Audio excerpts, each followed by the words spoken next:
Mütəxəssislər tərəfindən şiddətlə tövsiyə olunan vaksin, bəzən biz bunu görürük ki, sosial platformalarda hər hansısa bir blogerin olsun, hər hansısa bir tibbi təsiri olmayan insanın çox rahat şəkildə qrip əleyhinə vaksini pisləyə bilir.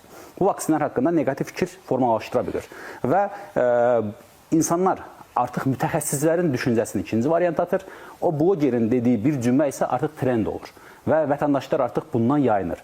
Mən də bunu deyirəm ki, bunlar bildiyiniz artıq qrip əleyhinə vaksin haqqında təbliğat aparanlar, əks təbliğat aparan insanlar bir mənor məsuliyyətə cəlb olunmalıdırlar. Çünki onlar bugün cəmiyyətin sağlamlığı üçün böyük risk təşkil edirlər. Yəni, mənim burada deyəcəyim fikir, əgər məni əhatə etsə sadəcə, bu mənim öz problemimdir. Amma hər hansısa bir mənim dediyim fikir cəmiyyət tərəfindən qəbul edilən bir fikir olacaqsa, o zaman mən bu fikrimin altındakı məsuliyyəti dərk etməliyəm.